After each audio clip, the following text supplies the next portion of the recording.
We have new facilities. This is our first time being able to use the entire facility from the locker rooms to the training room and the court. But we enjoyed it. It was so much fun. We were excited to be home in front of our home crowd. We've been doing a lot of traveling, so you can only imagine what the gyms were like without a crowd for us. So we're just really excited to have family in town, especially going into the holidays. We try to have a killer mentality when it comes to the game. We don't ever want to relax. We always want to keep our foot on the gas. So we focused on playing our game for the full 40 minutes, regardless of the opponent and the score. So my coach and my teammates made a good effort to make sure I got the ball when needed and to make sure we continue to score and keep the other team from scoring. It's super important for a team like this where we're very top heavy and we have a well-rounded bench. Sometimes we struggle to get everybody minutes, but it was very important tonight, and I think that it helped everyone get confidence. So I'm proud of the people who did play. I'm proud of the people who didn't get to play as well. But I'm excited because now we know what everyone brings to the table. Everybody knows me, knows I come off the floor after wins and losses. I say glory to God. I give the Lord all the praise. In particular with this season, right? It's been a little bit different for us. I'm super proud of this group. Our secondary leadership is as good as it's ever been in my time here. And it's really been what we needed. Just, not having our facility for a while and having to kind of figure out where we're going to practice and getting up early in the mornings and all of the things. And then playing your first 9 on the road and just being resilient and being upbeat and staying positive through all of that. To finally get to the point, I think, where we've kind of figured out who we are and what we do well.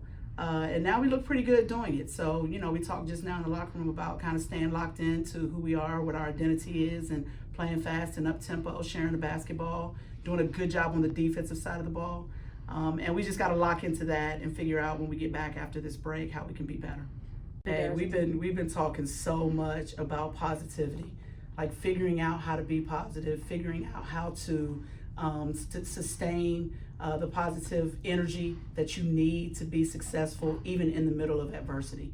And I think these first 9 games were kind of what we needed, right? Like we had to get on vans and get on buses and ride and drive and, get off vans and shoot for 30 minutes and then play a game. So I think, in a weird way, it kind of helped us drive home the core values that you're asking about, because we've been talking so much about staying positive, allowing ourselves to be flawed and make some mistakes and playing through those mistakes, figuring out how we can correct them and be better. And then just playing together, playing for each other and with each other. And I think that those are the things we've been trying to push over the first 9 games that I think are finally kind of settling in, and the kids are starting to figure it out, and it looks really good on the floor right now. I try not to go into games with any preconceived ideas. Converse is a team that we've actually not had a lot of trouble with, but they are improved. They're a better basketball team than they have been. Their backcourt is new. They had just gone on the road and beaten a really good Belmont Abbey team, and we were aware of that.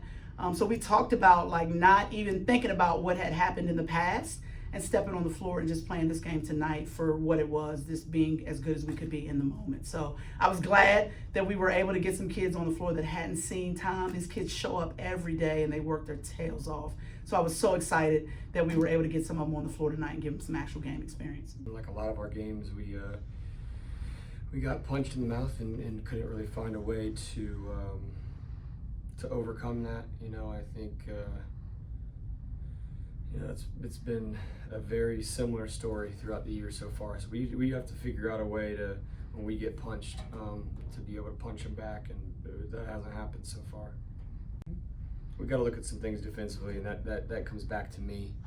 I've put some guys in some spots where maybe they can't be as successful defensively, and we'll get a little break here and I'll fix that. We'll come back and maybe look a little bit different on that side of the ball.